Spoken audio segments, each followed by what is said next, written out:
하나님께서 오늘 우리에게 주시는 말씀은 누가복음 23장 26절부터 43절까지의 말씀입니다. 제가 봉독하여 드리겠습니다. 그들이 예수를 끌고 갈 때 시몬이라는 구레네 사람이 시골에서 오는 것을 붙들어 그에게 십자가를 지워 예수를 따르게 하더라. 또 백성과 및 그를 위하여 가슴을 치며 슬피 우는 여자의 큰 무리가 따라오는지라. 예수께서 돌이켜 그들을 향하여 이르시되 예루살렘의 딸들아 나를 위하여 울지 말고 너희와 너희 자녀를 위하여 울라. 보라 날이 이르면 사람이 말하기를 잉태하지 못하는 이와 해산하지 못한 배와 먹이지 못한 젖이 복이 있다 하리라. 그때 사람이 산들을 대하여 우리 위에 무너지라 하며 작은 산들을 대하여 우리를 덮으라 하리라. 푸른 나무에도 이같이 하거든 마른 나무에는 어떻게 되리요 하시니라. 또 다른 두 행악자도 사형을 받게 되어 예수와 함께 끌려가니라. 해골이라 하는 곳에 이르러 거기서 예수를 십자가에 못 박고 두 행악자도 그렇게 하니 하나는 우편에 하나는 좌편에 있더라. 이에 예수께서 이르시되 아버지 저들을 사하여 주옵소서 자기들이 하는 것을 알지 못함이니이다 하시더라. 그들이 그의 옷을 나눠 제비 뽑을세 백성은 구경하는데 관리들은 비웃어 이르되 저가 남을 구원하였으니 만일 하나님이 택하신 자 그리스도이면 자신도 구원할지어다 하고 군인들도 희롱하면서 나와 신포도주를 주며 이르되 내가 만일 유대인의 왕이면 내가 너를 구원하라 하더라. 그의 위에 이는 유대인의 왕이라는 쓴 패가 있더라. 달린 행악자 중 하나는 비방하여 이르되 내가 그리스도가 아니냐 너와 우리를 구원하라 하되 하나는 그 사람을 꾸짖어 이르되 내가 동일한 정죄를 받고서도 하나님을 두려워하지 아니하느냐. 우리는 우리가 행한 일에 상당한 보응을 받는 것이니 이에 당연하거니와 이 사람이 행한 것은 옳지 않은 것이 없느니라. 이르되 예수여 당신의 나라 임하실 때에 나를 기억하소서 하니 예수께서 이르시되 내가 진실로 내게 이르노니 오늘 내가 나와 함께 낙원에 있으리라 하시니라. 아멘. 우리 전후 좌우 돌아보면서 같이 인사 나누겠습니다. 하나님께서 당신과 함께 하십니다. 네, 오늘 이 시간 하나님께서 귀한 은혜로 또 평안으로 여러분과 함께 하시기를 간절히 원합니다. 우리는 두 주간에 걸쳐서 예수님을 십자가에 매단 우리의 죄악에 대해서 생각해 보았습니다. 2주 전 우리는 본질적으로 들으려 하지 않고 듣고 싶은 것만 듣는 모습에 대해서 생각해 본 바 있습니다. 아무리 진리를 말해도 들으려 하지 않고 귀를 막고 예수님을 십자가 위에 올리려고 하는 그들의 완악한 모습을 우리가 생각해 본 바 있습니다. 죄는 이와 같이 자신의 감정과 이해관계, 정치적 입장과 선입견에 완전히 경도되어 그 외의 것은 들으려 하지 않는 완악한 모습인 것을 우리는 다시 한번 생각해 보는 것입니다. 또한 지난주 우리는 죄가 우리의 입을 지배하는 것을 생각해 보았습니다. 지지난주에 죄가 우리의 귀를 지배하였다면 지난주 말씀은 죄가 우리의 입을 지배하는 상태였습니다. 빌라도의 법정을 장악한 것은 종교 지도자들에 의해 선동당하여 비이성적으로 분노한 사람들의 목소리였습니다. 예수님을 십자가에 못 박으라는 소리가 빌라도 법정의 정의를 이긴 것입니다. 이것은 죄가 소리를 지르는 모습을 보여줍니다. 처음에는 부끄러워하지만 시간이 지날수록 부끄러워하지 않고 조직적으로 또한 제도적 정치적으로 소리를 내어 나중에 그것이 정의를 덮고 진리를 왜곡해도 괜찮은 것이 되어버리는 것이 바로 죄의 모습입니다. 이는 끊임없는 자기 기만과 자기 합리화로 우리 자신을 파괴하고 있는 죄의 본성을 여실히 보여주는 것이라 할 수 있는 것입니다. 오늘 말씀은 이러한 죄인된 인간의 불의와 폭력 속에서 십자가에 오르시기 위해 짧은 거리를 이동하시면서 또 십자가에 달리시면서 하신 예수님의 말씀을 중심으로 우리가 살펴보고자 합니다. 이 안에는 그러한 죄에 철저히 물든 사람들과 그들을 향한 예수님의 모습이 분명히 또 대조적으로 드러나 있습니다. 전 여러분들이 예수님께 주목하여 이 말씀을 읽는 가운데 하나님께서 주신 놀라운 위로, 놀라운 소망, 놀라운 회복이 있기를 간절히 축원합니다. 우리가 살펴보기를 원하는 것은 예수님의 세 가지 이야기입니다. 말씀입니다. 첫 번째, 나를 위하여 울지 말고 너희와 너희 자녀를 위하여 울라라는 말씀입니다. 오늘 본문의 27절부터 31절까지 말씀입니다. 같이 한번 읽어보겠습니다. 우리 본문 27절부터 31절입니다. 같이 읽겠습니다. 시작. 또 백성과 및 그를 위하여 가슴을 치며 슬피 우는 여자의 큰 무리가 따라오는지라. 예수께서 돌이켜 그들을 향하여 이르시되 예루살렘의 딸들아 나를 위하여 울지 말고 너희와 너희 자녀를 위하여 울라. 보라 날이 이르면 사람이 말하기를 잉태하지 못하는 이와 해산하지 못한 배와 먹이지 못한 젖이 복이 있다 하리라. 그때 사람이 산을 대하여 우리 위에 무너지라 하며 작은 산들을 대하여 우리를 덮으라 하리라. 푸른 나무에도 이같이 하거든 마른 나무에는 어떻게 되리요 하시니라. 아멘. 이 말씀은 누구에게 하신 말씀입니까? 이 말씀은 예수님을 따르는 여성들에게 하신 말씀입니다. 누가복음은 여성들의 복음서라 할 수 있습니다. 마태복음에서 예수님의 탄생에 대한 소식을 들은 사람은 요셉입니다. 천사가 요셉에게 나타나서 복중에 있는 아이는 성령으로 말미암아 잉태된 것이다라고 말씀해 주었죠.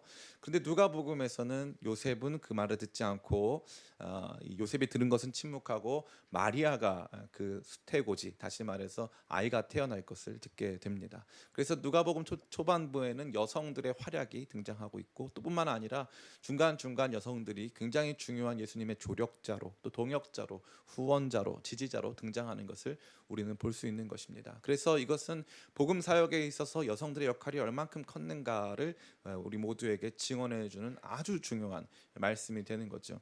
누가가 특별히 이 말씀을 기록했던 당시는 우리로 치자면은 이 삼국 시대 이전입니다.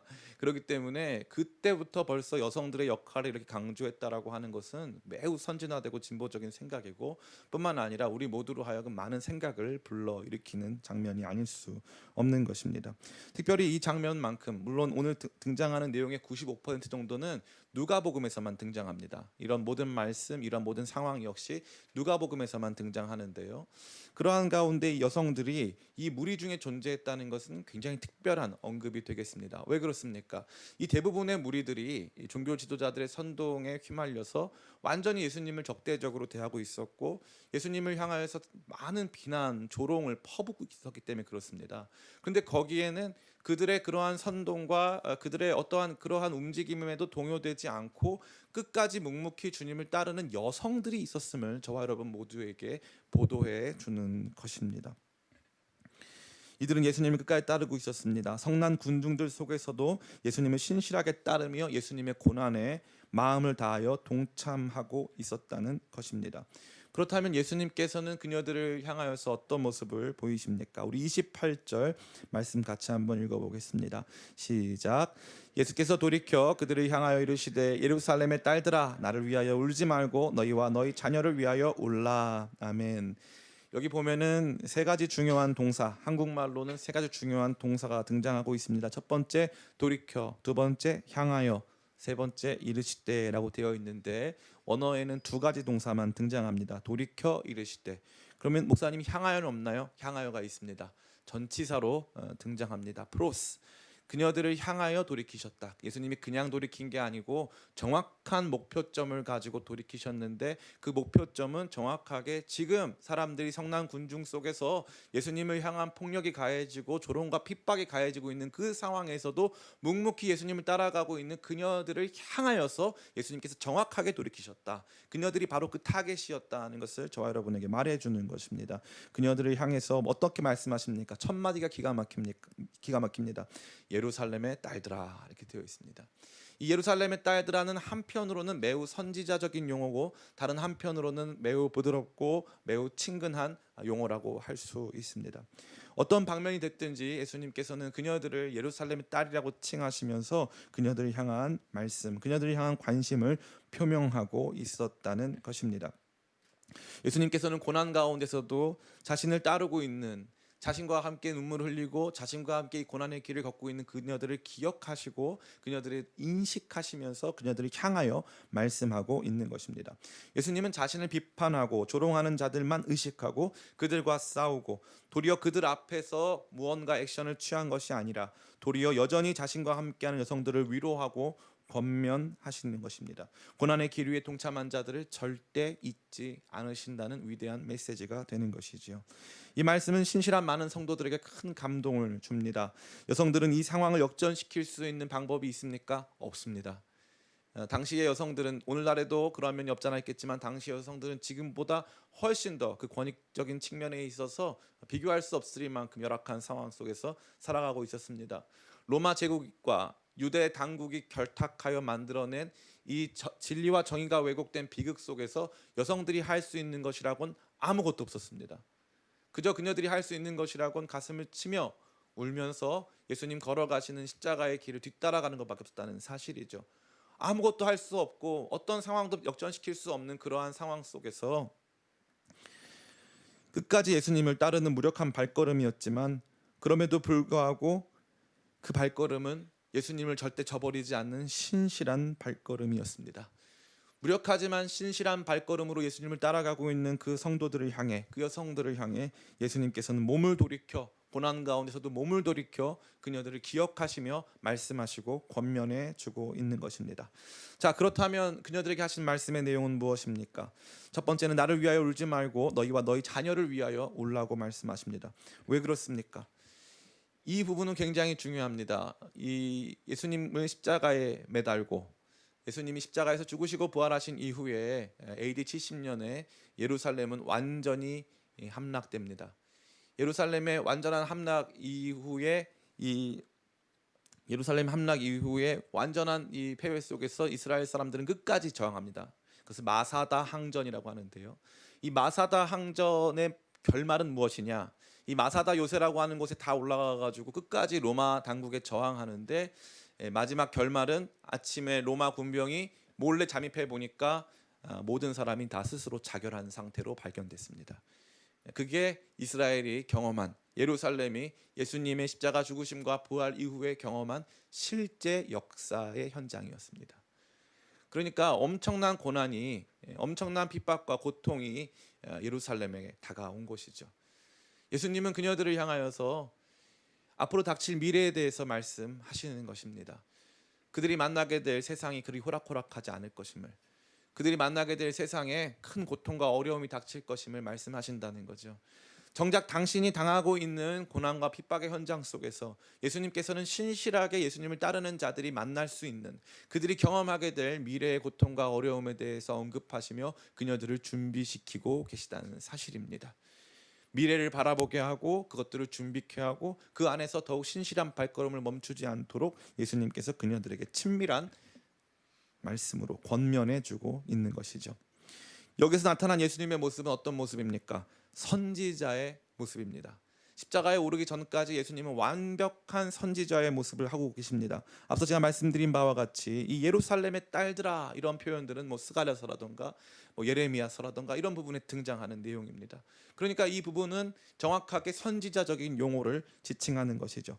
뿐만 아니라 29절에 보면 보라 날이 이르면이라고 되어 있는데, 여호와의 날, 심판의 날을 선포하는 것 역시도 선지서의 공통적인 특징이 되는 것입니다. 그러니까 예수님께서는 지금 선지자의 모습을 가지고 예수님을 신실하게 따라가며 예수님의 고난에 동참하고 있는 여성들을 향하여서 권면하시고 위로하시고 말씀하고 계시다는 사실입니다. 두 번째 우리가 생각하는 말씀은 바로 저들을 사하여 주옵소서라는 말씀입니다. 이 말씀 역시도 누가복음에서만 등장하는 내용이 되겠습니다.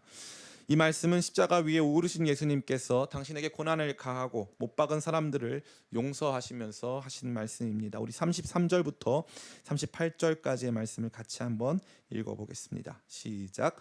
해골이라 하는 곳에 이르러 거기서 예수를 십자가에 못 박고 두 행악자도 그렇게 하니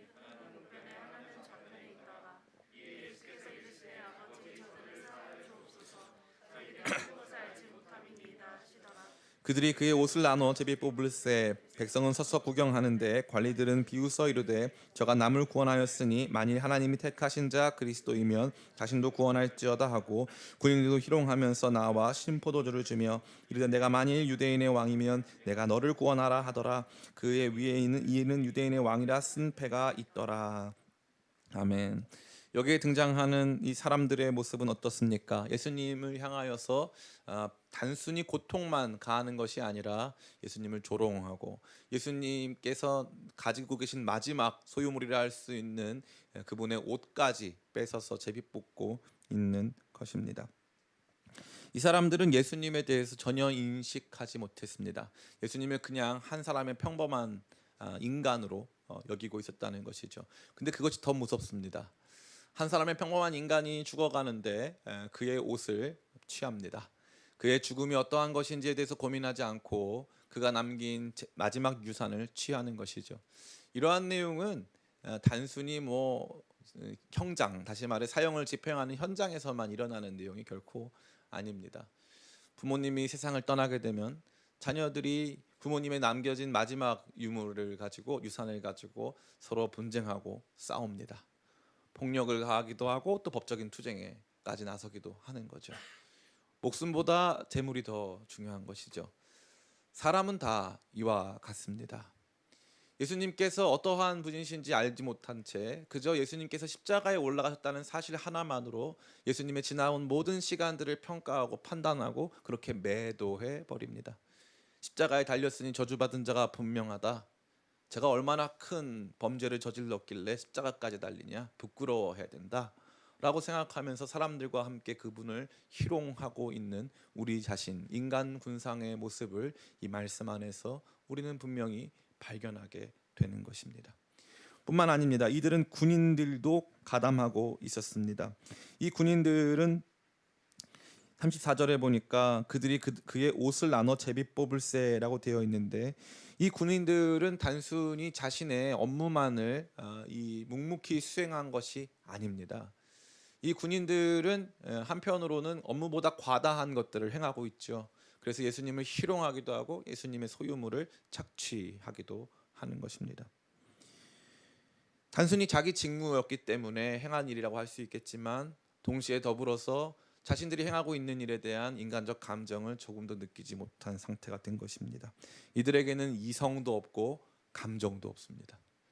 이성도 없고 감정도 없이 군중의 일원이 되어서 다른 사람에게 폭력을 가하고 다른 사람의 생명을 앗아가고 있는 현장 속에서도 그 어떤 가책도 느끼지 못한 채 누군가의 죽음을 조롱하며 바라보고 있는 것입니다. 이러한 비인간화된 세상, 비인간화된 사람들의 모습을 향하여 예수님은 뭐라 말씀하십니까? 34절입니다. 이에 예수께서 이르시되 아버지 저들을 사하여 주옵소서 자기들이 하는 것을 알지 못함이니이다. 아멘. 이토록 위대한 말씀은 세상 모든 종교의 그 어디에도 없습니다. 그 어디에도 없습니다. 예수님께서는 십자가의 현장 위에서 완전히 죄악으로 물든 세상을 바라보면서 저는 그 생각을 많이 해봐요. 제가 만약에 예수님이 십자가 위에 매달렸다. 그래서 마치 이 파노라마로 내 밑에 있는 사람들의 모습을 이렇게 한 번씩 싹 훑는 거예요. 그때 보게 될 모습은 얼마나 그 모습이 안타까울까 생각을 해봅니다. 발가벗겨진 채로 십자가에 매달린 상태에서 아래를 바라봤을 때 고통은 가중되지만 또한 동시에 마음을 아프게 하는 것은 사람들의 정말 선동당해서 뭐가 옳은지 그른지 판단하지 못한 채 그냥 예수님을 향해서 조롱을 퍼붓고 침을 뱉고 모욕을 하는 그 수많은 사람들, 예수님의 겉옷을 취하여서 예수님의 속옷을 취하여서 그것을 나누어 가지면서 이거 너 가져라, 너 친구 줘라 하면서 모든 것을 물질로만 이해하고 그 어떤 감정도 느끼지 못하는 괴물같 같은 사람들, 그들을 바라보면서 예수님은 어떤 태도를 취하시는 것입니까? 저 썩을 놈들, 무가치한 것들 다 죽어야 돼. 예? 저게 어떻게 인간이라고? 그게 우리 생각 아닐까요? 그게 우리가 느껴야 될 감정 아닐까요? 근데 예수님 어떻게 하시죠? 아버지 저들을 사하여 주옵소서 자기들이 하는 것을 알지 못함이니이다. 저들을 사하여 주옵소서 자기들이 하는 것을 알지 못함이니이다. 예수님은 그들에 대해서 하나님께 중보하고 계십니다. 그들을 용서해 달라고 중보하고 있는 것이죠. 인간의 인간됨은 바른 이성을 갖고 바른 감성을 갖고 바른 도덕적인 의지를 갖는 데 있습니다. 하고자 함 또한 암뿐만 느낌, 이것이 굉장히 중요하다는 거죠. 다른 이들에 대해서 공감하며 느낄 수 있어야 된다는 것입니다. 누가 모욕을 당할 때 저 사람이 어떤 마음이 들까에 대해서 생각할 수 있는 것이 인간의 마음이라는 거죠. 인간의 마음이라는 것입니다. 전 요즘에 나이가 좀 들어서 죄송합니다. 나이가 좀 들어서 그런지는 모르겠지만 이렇게 너무 악플을 세게 다는 사람들 잘 이해가 안 돼요. 예. 최근에 뭐 연예인이 뭐 석사 박사 학위가 있는데 뭐 70몇 % 했더라. 그거 뭐 해가지고 그런 석사 박사 학위를 받았더라. 사람들이 막 비난을 퍼붓고 막 그 전까지는 막 이렇게 댓글을 좀 이렇게 자제하던 분들도 막 이렇게 악한 댓글을 다는 것을 제가 보면서 우리가 저 여성분에게 너무 과도한 걸 요구한 것은 아닐까? 저분에게 우리가 완전히 100% 완벽한 박사학위 논문을 요구했다는 건 저는 그건 오히려 잘못된 일이라고 생각하거든요. 물론 불의한 방식으로 또 잘못된 이 잘못된 방식으로 그걸 받았기 때문에 사회적 지탄을 받아야 되는 것은 마땅하지만, 만약에 여러분이 대학교 때 뭐 중고등학교 때 내신 과제 중에 하나가 올라갔다, 봤더니 이거 다 베낀 거다, 그럼 여러분 자신 있으세요? 자신 있는 사람 아무도 없어요. 털어서 먼지 안 나는 사람이 있습니까? 아무도 없어요. 저희 집은 더 많이 납니다. 고양이가 있어가지고 더 많이 나요. 털어서 다 먼지 나는 거예요. 그런데 누가 십자가에 올라가기만 하면 다 같이 악플을 달기 시작합니다. 누가 십자가에 올라가기만 하면은 그 사람의 상태가 어떠한지, 그 사람의 마음이 어떠한지에 대해서는 전혀 신경 쓰지 않고 막 퍼붓는 거죠. 정작 누가 봐도 문제가 있어 보이는 사람들에 대해서는 그 사람이 힘이 있을 때 침묵하고, 그 사람이 뭔가 일을 해서 나한테 유익을 주면 그나마 좀 괜찮지 않냐고 포장해 줍니다. 아니 그런데 잘하던 사람도 십자가에만 올라가면 막 돌을 던지고 막 희롱을 하고 막 모욕을 하는 거예요. 우리 시대에 얼마나 많은 젊은이들이, 별처럼 빛나던 스타들이 그렇게 목숨을 잃어야 했습니까? 우리는 그것을 너무 쉽게 여겼어요. 아, 제가 멘탈이 약한가 보다, 정신력이 약해가지고 요즘 젊은 것들이 정신이 아주 약해 빠져가지고 저런다고. 참 신기하죠. 요즘 젊은이들만 왜 이렇게 정신이 약해 빠졌는지요. 전쟁을 안 겪어봐서 그런지 왜 그런지는 모르겠어요. 그러나 확실한 것은 우리가 그들이 비난의 화살을 맞을 때 함께 던진 그 돌이 사실상 그들을 죽이고 있었다는 거예요. 여기 보면 예수님의 죽으심에 다양하게 가담한 사람들 등장합니다. 군인들은 적극적 수행자라고 할 수 있겠죠. 뿐만 아니라 여기 보면은 이제 뭐 조금은 덜하지만 그럼에도 불구하고 뒤에서 배후 조종한 사람들이 있어요. 종교 지도자들이라던가 자기들의 이권과 예수님이 상충된다고 느껴서 예수님을 향하여서 적극적으로 그분이 이 불의한 재판을 받도록 종용하고, 그러한 재판 과정에서 끊임없이 선동한 배후 조종자들이 있습니다. 뿐만 아니라 여기 보면요, 구경하는 사람들도 있어요. 구경하는 사람. 35절에 백성 서서 구경하는데 관리들은 비웃어 이르되. 구경하고 비웃고 조롱하고 침뱉고 예수님의 것을 착취하고 수많은 인간 군상들. 냄새나죠. 냄새납니다. 시간이 가면 갈수록 느끼는 것은 이 꽃은 자세히 봐야 예쁘다고 하는데 인간은 자세히 보면 안 예뻐요. 멀리서 봐요. 멀리서 특별한 조명 밑에서 특별한 상태 속에서 봐야 예뻐요. 이게 인간의 모습입니다. 안 예쁘죠? 그런데 예수님 어떻게 하세요? 아버지, 저들을 사하여 주세요. 저들을 사하여 주세요. 자신들이 뭘 하는지 알지 못해요. 저는 이 말씀이 정말 망치로 제 머리를 때리는 것 같은 마음이 듭니다. 목사라고 하는 사람은 자주 십자가에 오르고 십자가 비슷한 여기 강단에 맨날 오릅니다. 그러다 보니까 많은 평가, 많은 판단을 받기 일쑤죠. 저를 비롯해서 많은 목사님들이 아마 그런 것을 느끼실 거라고 생각합니다. 특별히 저는 그와 관련돼서 더 예민한 성품을 가지고 있어요. 아버지가 안 계셨기 때문에 6살 때부터 아버지가 돌아가셨기 때문에 이 호로 자식은 호러머니 자식이란 뜻이잖아요. 그러니까 어디 가서 너 호로 자식이라는 얘기 듣지 말라고 하셔가지고 대인 관계가 아주 원만하고, 이 교우 관계 원만하고, 또 학교에서 아주 봉사 활동이 강하고 희생 정신이 강하고 선도적이고 책임감이 강한 그런 사람으로 성장해 왔어요.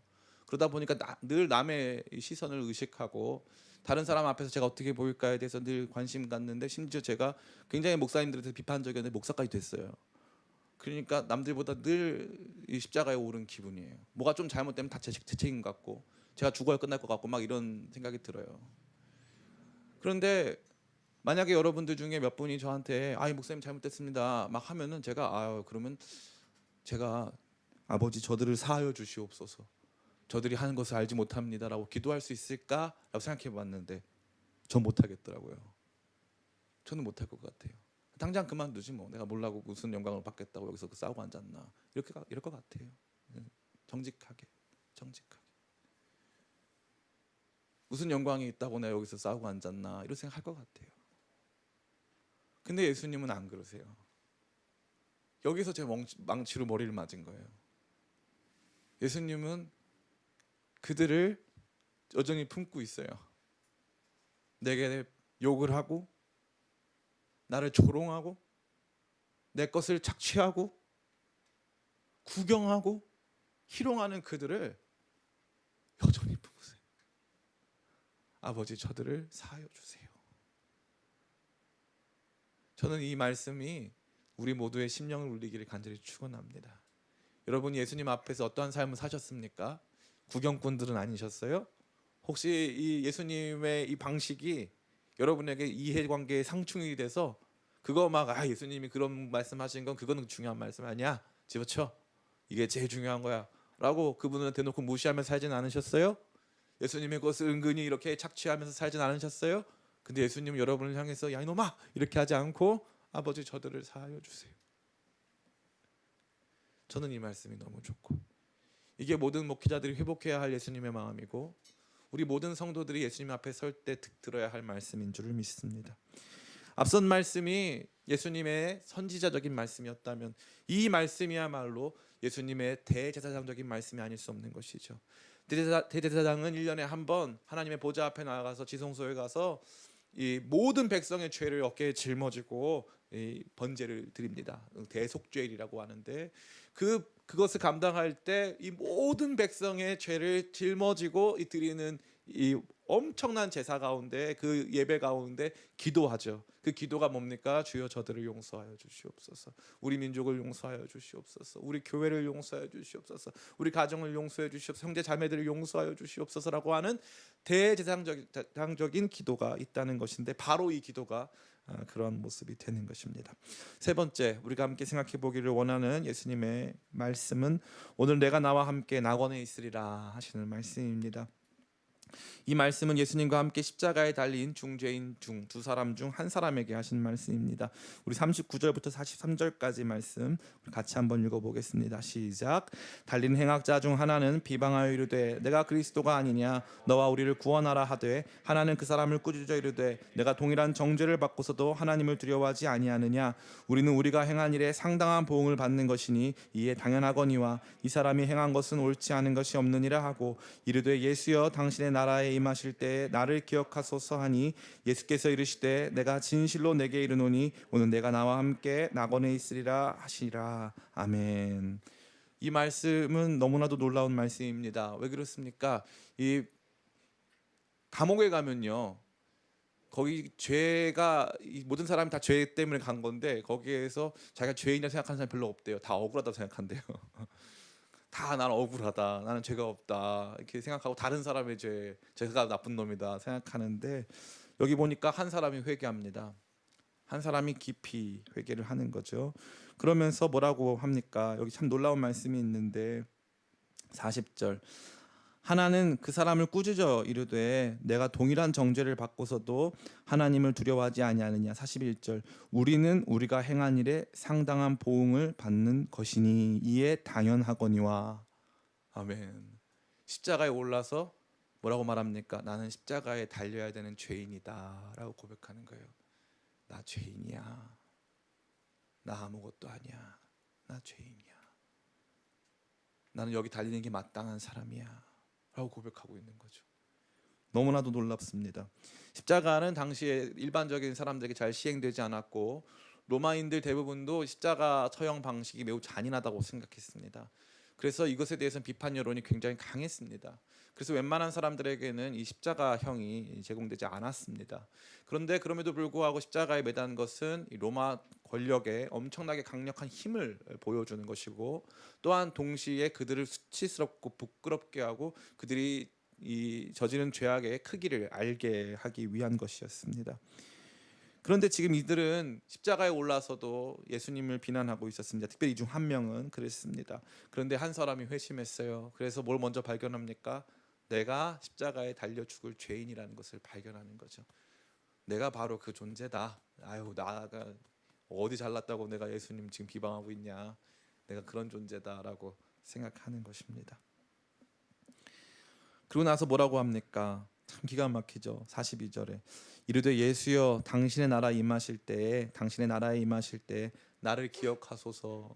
나를 기억하소서. 저는 이 말씀이 너무 좋아요. 따라해 볼까요? 나를 기억하소서.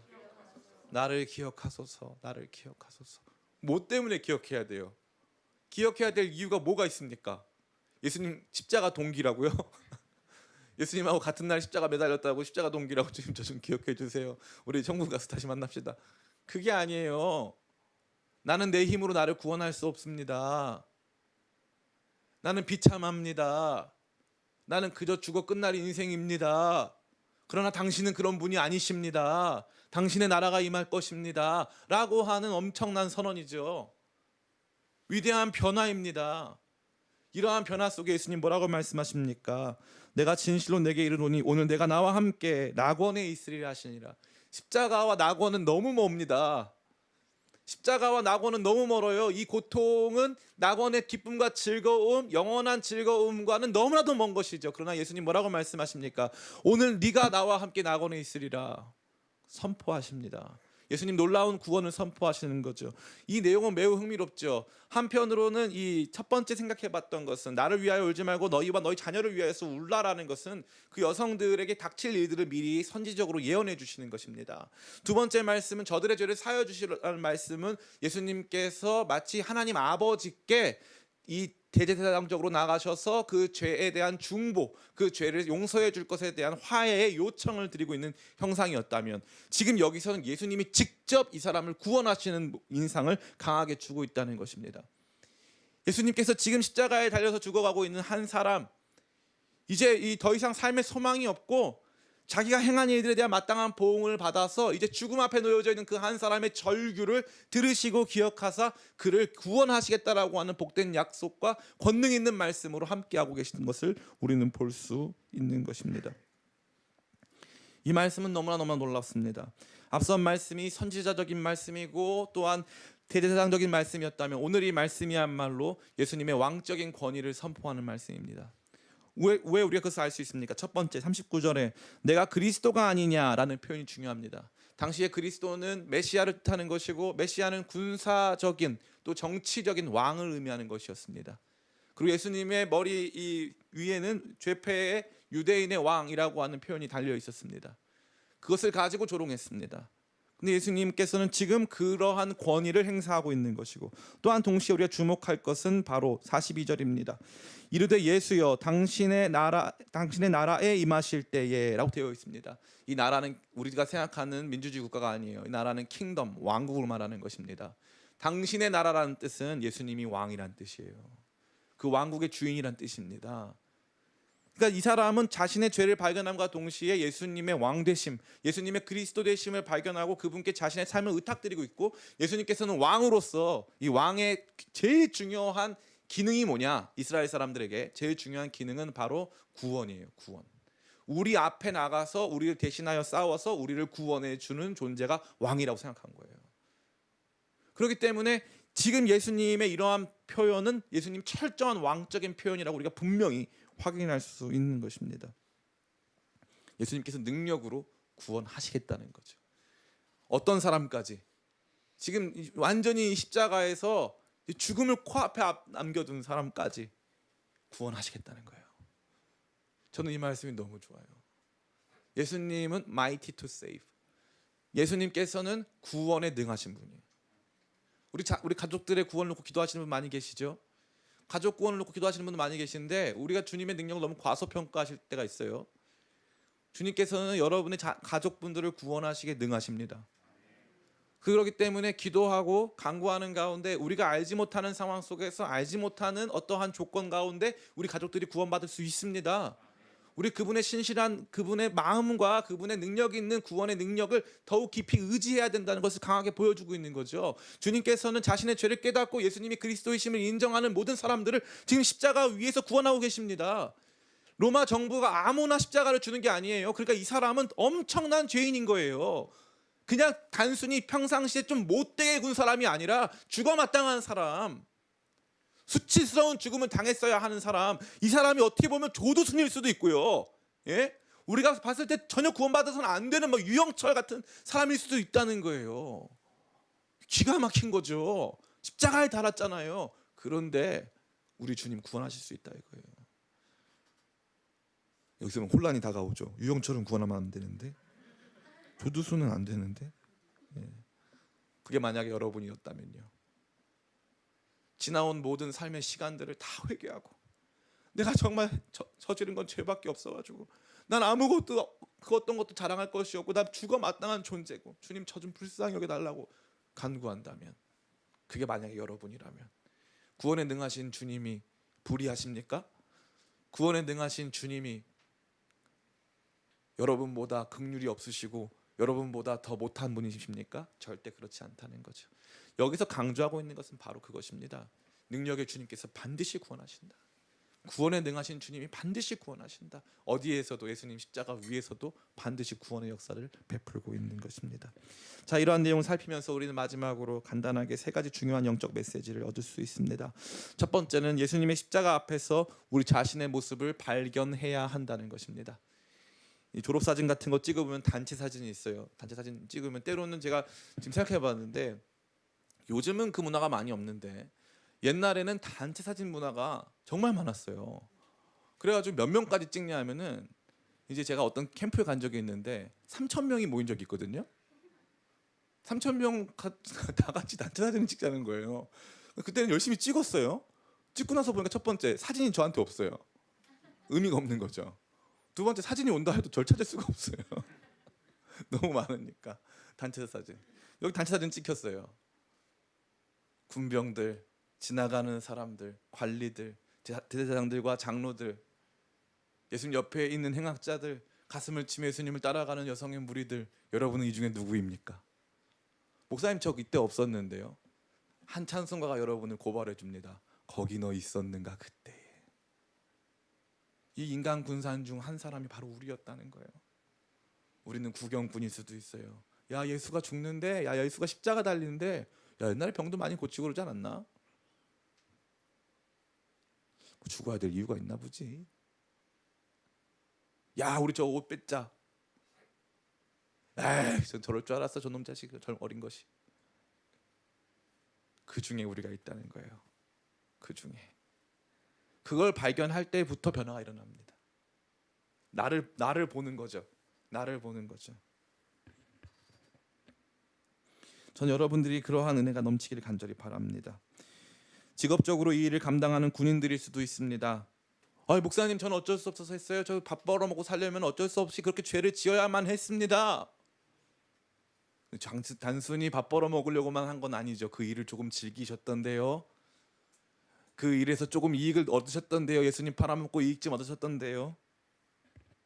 가짜뉴스에 선동되어서 예수님을 십자가에 매다는 일을 옹호하는 많은 군 중의 일원일 수도 있다는 거예요. 우리는 구경꾼일 수도 있었습니다. 이 십자가의 현장에서 우리 자신을 발견할 때부터 우리 안에는 변화가 일어나요. 십자가의 현장에서 우리 자신을 발견하지 못한다면 그 어떠한 변화도 일어날 수 없는 것입니다. 두 번째 메시지입니다. 우리는 모든 인간은 끝까지 포기하지 않으시는 예수님을 보게 됩니다. 예수님 끝까지 포기하지 않으시죠. 저는 이 말씀이 너무 좋습니다.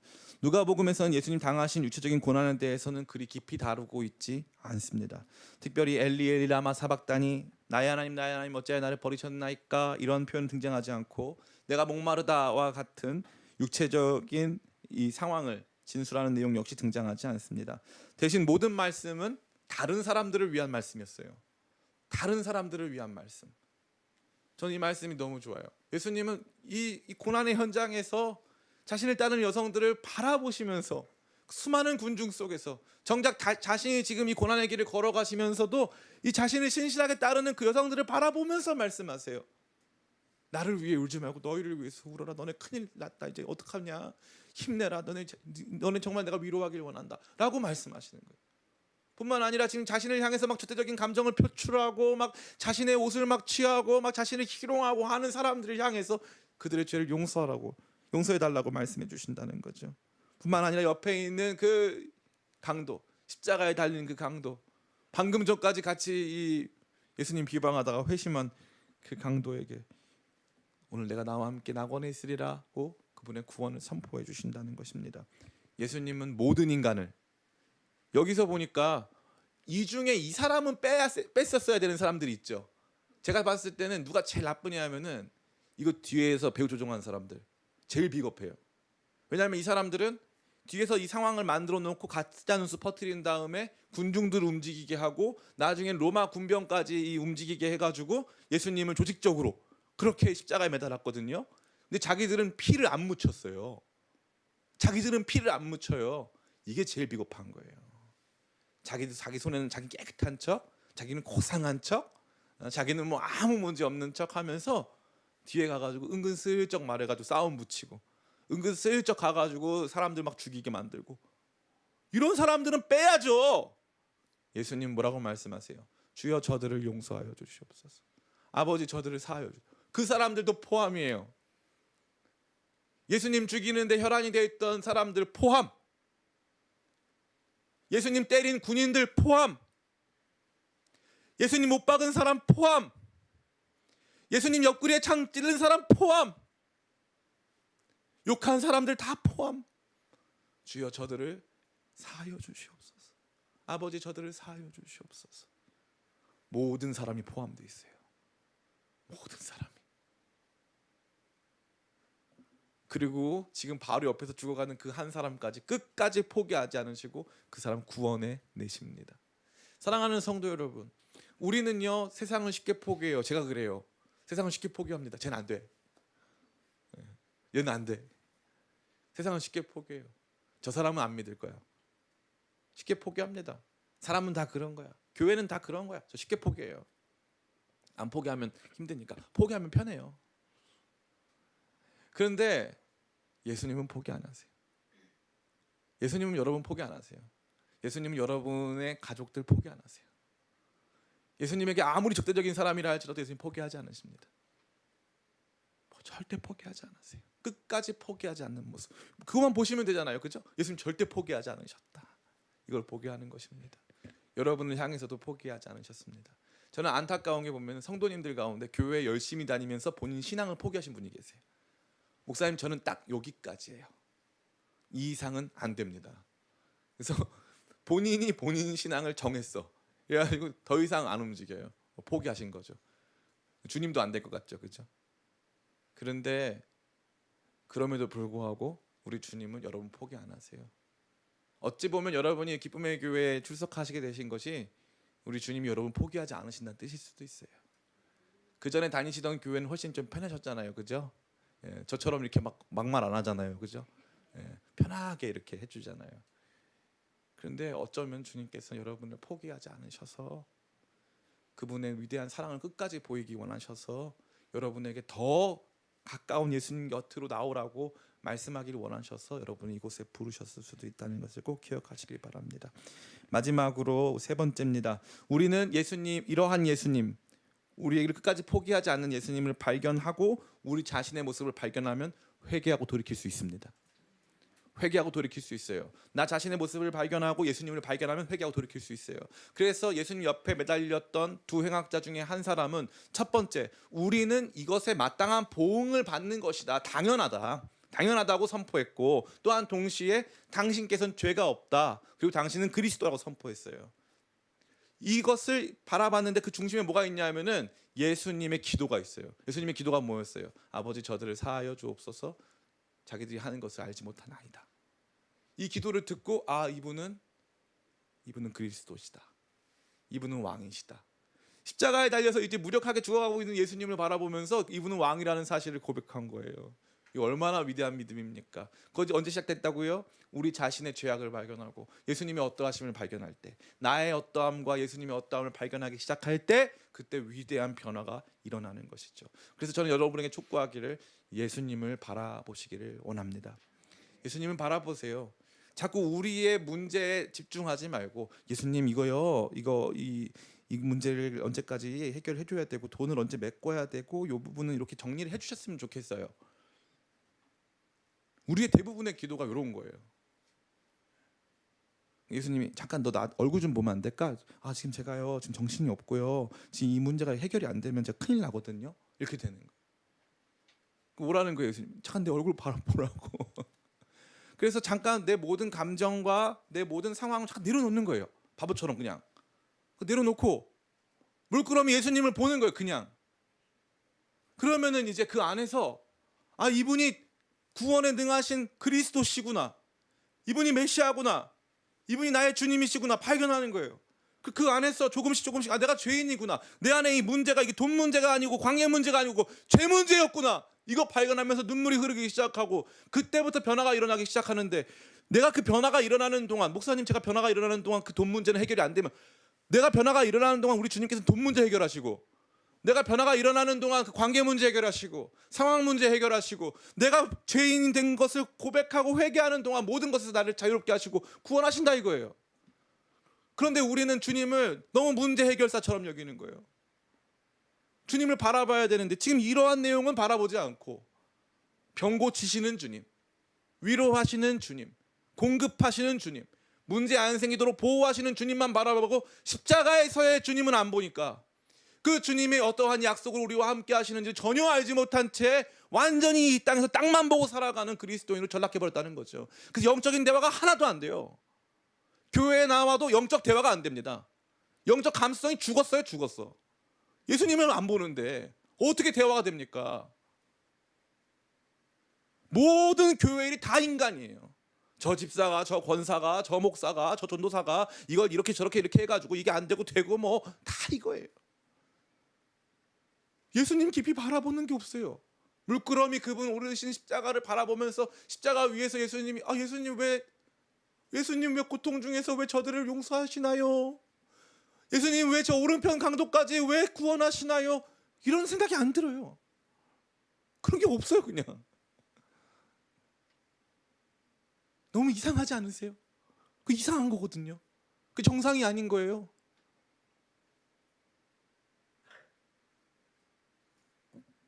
제가 저 잘났다고 여러분에게 말씀드리는 거 아니에요. 저도 그래요.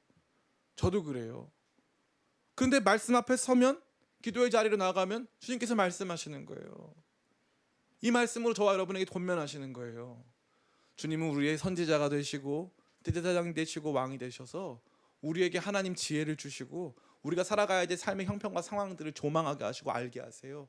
우리의 죄를 용서하실 뿐만 아니라 우리를 구원하셔서 그분의 나라 가운데 거하게 하시는 거예요. 그것은 이 땅 가운데서 이루어지는 거예요. 천국 가서 이루어지는 게 아니에요. 이 땅 가서 이루어지는 거예요. 이 땅에서 지금 우리의 삶에서 그분의 공급하심과 보호하심과 인도하심이 우리를 죄에서 자유롭게 하는 과정 중에 일어나는 거예요. 죄 따로 공급 따로 아니에요. 우리는 꼭 따로따로 원하는 거예요. 죄 문제는 다음에 좀 시간 있으실 때 하고요. 제가 지금 시간이 없으니까요. 이 문제는 좀 빨리 좀 해결 좀 해주세요. 이렇게 되는 우리의 모습, 주여 우리를 불쌍히 여겨주시고 이 안에서 우리의 모습 발견케 하시고 주님의 위대하심 바라보게 하사 다시 한번 그 은혜가 우리를 장악하고 그 은혜 가운데 살도록 역사하여 주시옵소서. 이러한 제목으로 우리가 나가기를 간절히 바랍니다. 이제 말씀 마칩니다. 예수님은 고난의 길 위에서도 우리를 먼저 생각하시며 또한 죄인 줄 모르고 살아가는 사람들에 대해서 중보하시고 회개하는 자를 용서하시고 구원하십니다. 이러한 예수님의 모습은 진정한 선지자시고 진정한 대제사장이시며 진정한 왕이신 예수님의 모습을 보여주고 그 앞에서 살아가고 있는 우리의 비참한 현실을 모두 보여주는 말씀이 아닐 수 없는 것입니다. 예수님의 이러한 모습은 저와 여러분 모두를 향하여서 끝까지 포기하지 않으시는 주님의 위대한 사랑을 알게 하시며 그 예수님을 바라보며 우리 자신을 바라보고 그 앞에 나가는 우리를 구원하시고 회개케 하시는 것을 발견하게 되는 것입니다. 전 여러분들이 이러한 예수님을 깊이 묵상함으로 말미암아 세상이 줄 수 없는 놀라운 영적인 지혜, 세상이 줄 수 없는 말로 다 할 수 없는 용서, 세상이 줄 수 없는 능력 있는 변화와 구원이 우리 모두의 삶에 이루어지기를 예수님의 이름으로 축원합니다. 제가 기도하겠습니다. 아버지 감사합니다. 우리 성도님들에게 참 어려운 말씀 증거하였습니다.